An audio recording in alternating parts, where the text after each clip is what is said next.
Hi guys, welcome to my channel. Welcome to Omar LK Gaming, and today we'll be reviewing Fairytail, the RPG game on the PS4.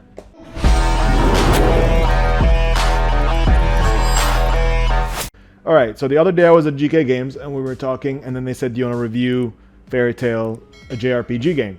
I'm like, sure, I like JRPG games, I like anime, I do watch Fairytail, the first 2 or 3 seasons I've watched. And today we're going to be going through the game together, and I'm going to explain what's the good and bad in this game.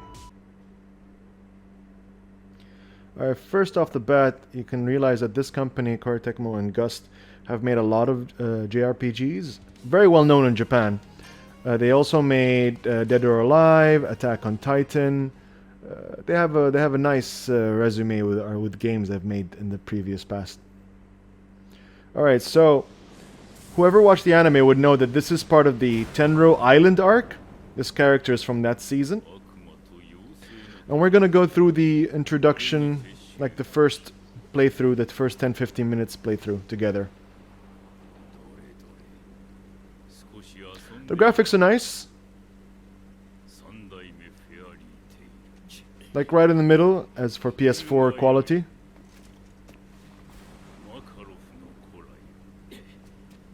Though personally I prefer if it was cel shaded to look like the anime, it's like, 2D. But, this is the target or the goal that they were looking for. But I personally like it when anime games are 2D cel shaded. Now here's the fun part. So you can see that you have all these options, but right now it's only giving you magic. You can see different attacks, right? Each of these attacks have a different animation. So it's not like the same animation when a black mage casts in Final Fantasy for all his 20 spells. Each of these spells have a different animation, and they're very similar to Street Fighter Ultra moves. Or Tekken Ultra moves as well.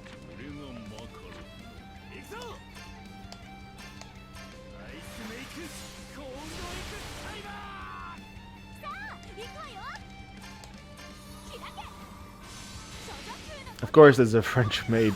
It's an anime game after all.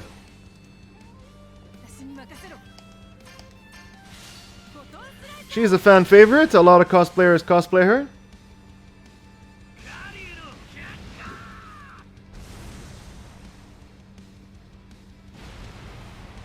Of course, the older you are, the more powerful you are.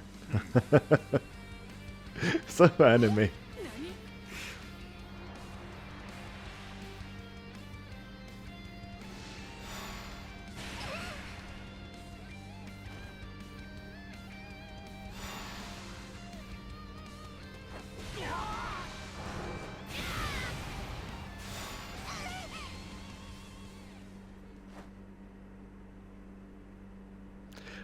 If you think about it, the art style is very similar to One Piece. I don't know why. Does anybody know why? Are they related, or they're other than being fans of the same content? But yeah, any relation?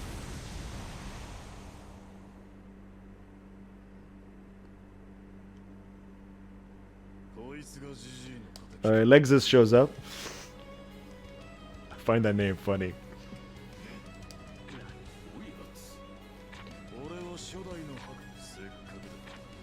I skip really quickly, so don't get frustrated with me, guys. If you want me not to skip so quickly, go buy the game.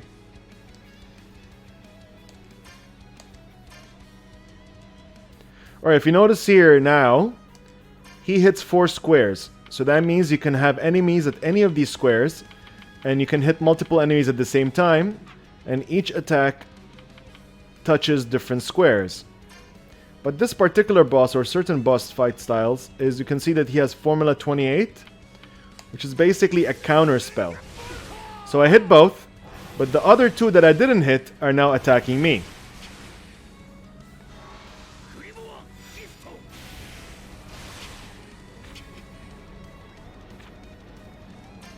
See, now the game is allowing me to do the other spells. So you've seen this one. Look at this other one. And it has a completely different animation.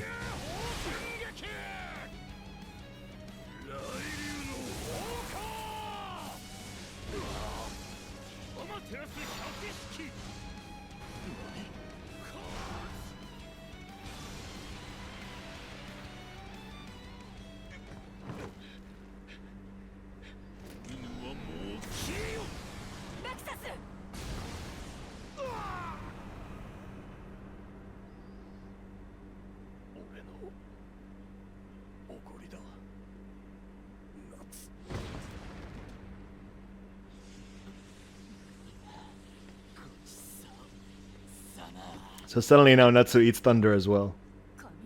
Or lightning.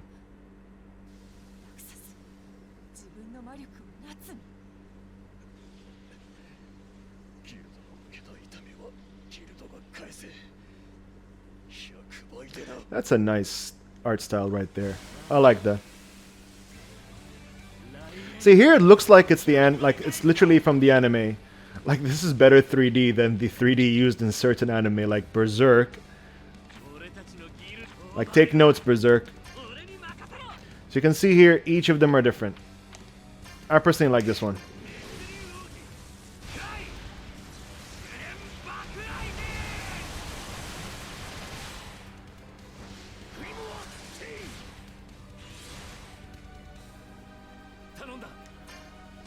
Let's see a different one. Classic Dragon War.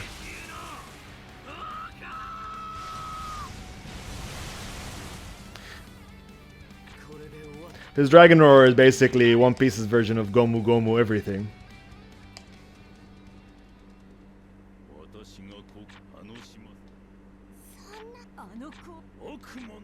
Of course!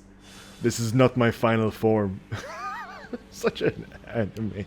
I love anime, but sometimes it's literally copy-paste from everywhere. The cliches out of the sky high. You know he's more powerful now when his hair points upwards. Sounds familiar? Might as well give him blonde hair.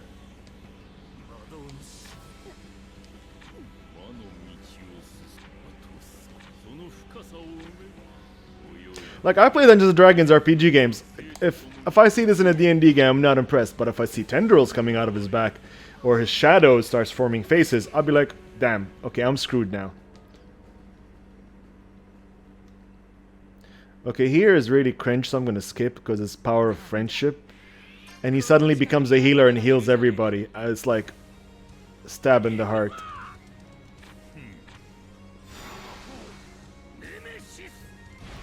So see here.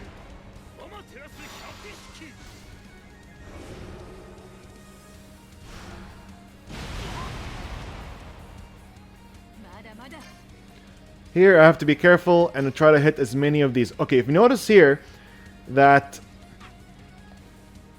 there's 5 characters to control. Most RPGs are 3 or 4. This is 5.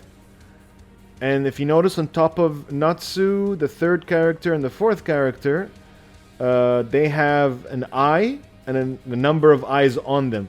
So that tells you how many enemies are targeting those characters. So if you have a character that's dying and you want to make sure they don't die, you're going to have to target the right enemies. So the right enemies, like see this one? These 3 at the bottom are targeting Natsu. So if you don't want them to target Natsu anymore, you sure you get rid of them first. Also, of course, these attacks have a secondary effect, like these, like, you know, there's blind, poison, paralysis, attack up, attack down, defense up, defense down, and counter I've seen so far.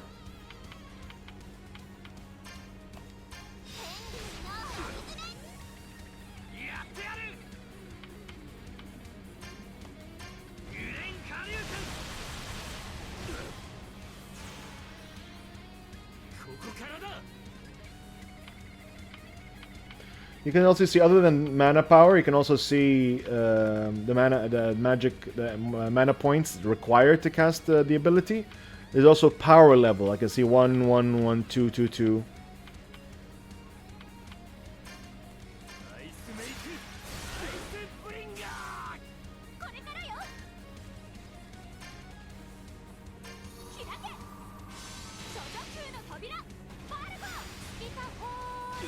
You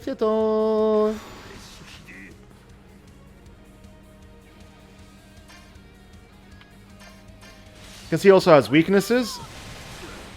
Does more damage. And here you got ultimate as well, like a limit break where everybody attacks at the same time. And it's chain, very similar to certain Final Fantasy games. I think Final Fantasy 14 does this. I can't remember if 15 or the remake does it as well. Yeah, but definitely 14 had this.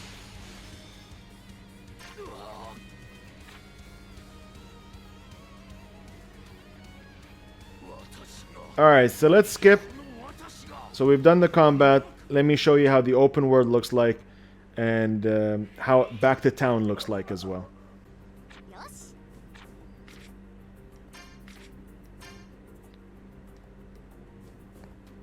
The game, you know, it's very quest-based. So a lot of the times, whatever quests you get in the game, you're going to go towards and there's a book on top.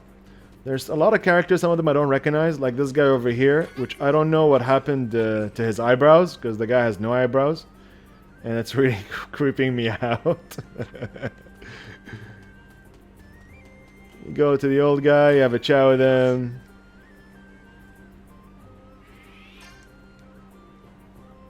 Alright, so here is where they get, you know, of course, some revelations, some characters, cutscenes. This guy looks like Shanks. That's why I'm... This is a cool part, like this dragon looks really cool. Very OG Bahamut style. Or Breath of Fire. I miss that series. Of course, they escape. They escape with the, you know, barely escaping. They're gonna go back to town. There's a 7 years gap, and the reason why everybody's level 1 or the guild is level like 0, last place, is because there's a 7 years gap.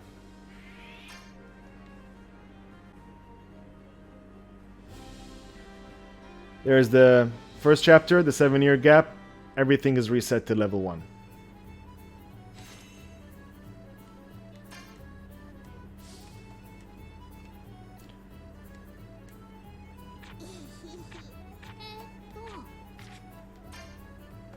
Alright, so first let's talk to all the characters so I can show you what happens next.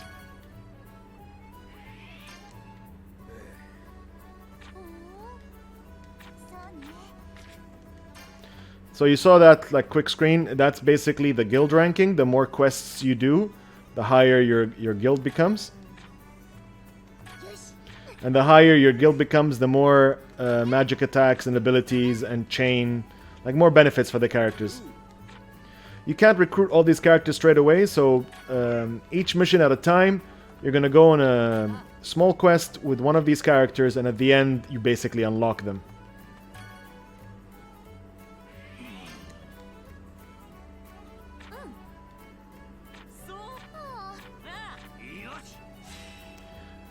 So other than items like potion and stuff, you can also equip. So there's also items that you collect to craft, which I haven't unlocked the crafting yet. And there's story-based valuables. And there's something called Lacarium, Lacrima, or Lacarium, I don't know, one of the two. And here, for example, this is your equipment, basically. These are magic shards that give you a bonus. She's the healer, he's a damage dealer, so obviously you know what to have to give them. This reminds me a lot of the first 3D gen PlayStation RPG games, like Blue Dragon on the Xbox, or Final Fantasy VIII, I would say. But of course the graphics are more polished and better quality of graphics, but the playstyle, the discussions, the directions, the controls, very similar. So here you can see the guild ranking. You can also level up your characters here, stars, which is a very MOBA game thing, but as long as you're not paying here, it's completely fine. A mobile game, by the way, when I said MOBA. You do requests, you go out, accept. Now the fun part of the game starts. The fun part of the game, you get guests, of course, like most RPG games. And by the end of the quest, they leave, but they're playable. You can basically add them to your party. So this is the open world. But like in non-monster zones. You're going to always find this golden glow, and this is where you get items on the ground. Pick up random stuff. And they respawn, by the way. So between quests, they respawn. So the farming is there. The cities are... This is the first city that you go through. And it's actually well-sized. quite a bit of exploration. And a lot of the quests are going to be going around here talking to people left, right, and center to unlock the clues to the quest. Very D&D, if you ask me.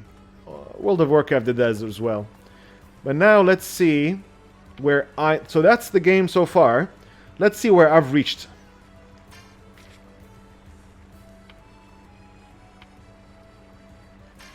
So this is 16 hours into the game.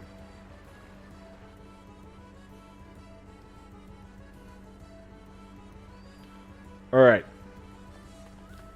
So let's go to the... So this is the city. I've done a few quests. I'm a few levels up. So, by the way, you can see the map is very easy to read. It's nothing complicated. Clear as daylight. So it's almost impossible to get lost. So I've unlocked 2 areas. So let's go check out... I'm going to show you the Great Plains. This game has one of the most unique ways to unlock areas in the game. So for example, I can't... Let me see. Where is it? So certain areas are locked. I cannot explore them. Yeah, I think I went past one.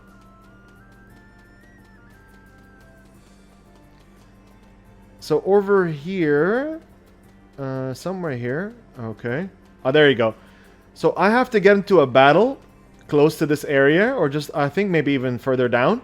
And I have to do 30,000 damage or more, which unlocks this area for me, and I can go past the point.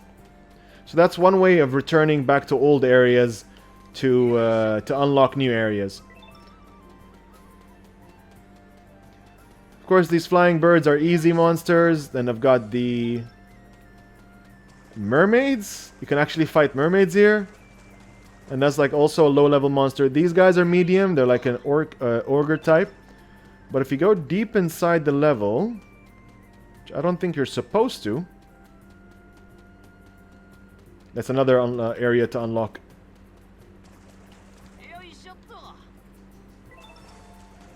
Oh yeah, do you see these guys? These guys, when they're red glowing, it means that they're really hard. I actually tried battling one of them, and they almost wiped me. I had to run away. Yeah, see, yeah, not gonna mess with you. Can I go behind your back and get to the chest quickly? Yep, I did it. Run away. Shut up there. So yeah, so there, I didn't even find that item, and I was avoiding this area because it's really dangerous.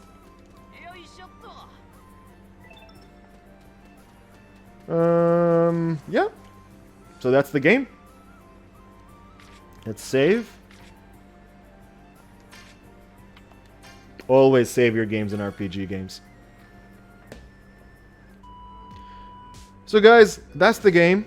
The game honestly is a lot of fun, especially if you enjoy JRPGs. The twist, it's a Fairytail game. If you enjoyed the anime, even bigger bonus. The mechanics work really well. They work really smooth. I did not notice any bugs or glitches. The graphics is okay. But honestly, it's the gameplay that really captivated me. There is a strategy to a lot of things. The one major thing that I failed to mention is your character spends MP in everything. Even when they have regular attacks, it costs 1 MP. So what does that mean? If your character hits HP or MP 0, they get knocked out. So you have to be careful with your mana consumption. When you can't spam your most powerful spells, because the moment you hit 0 with your mana, you're out of the game. You're unconscious. If all three are unconscious, if all the characters are unconscious, then you lose the game. But when you do defeat monsters in combat, they can drop random mana that is elemental, and it goes to the character. So if you drop a fire elemental mana boost, Natsu is going to gain his mana back. And the last thing is, they have the same standards of weakness, resist, no damage, drain, as the Shin Megami Tensei series. And anybody who's played those games will know that those are very crucial things to learn. And the difficulty, the spike that it creates is ridiculous. Like, shoots up. The moment you fight a boss that has a specific weakness, if you attack with anything else, you basically give them a better opportunity to beat you. So, do I recommend this game? If you're a Fairytail fan, if you're a JRPG fan, go for it. The game's a lot of fun. It's available in Geekay Games. So special thanks to GK. The logo right over there. Geekay Games, thank you very much for this opportunity. Thank you for the copy of the game. Probably when I finish the game, I will give it out. I will be giving out this copy as a giveaway. So keep watching my videos, keep liking them, share them, and the people that do naturally without asking anything in return are the ones I'm going to be giving them prizes every week. So take care, guys. Have a good day.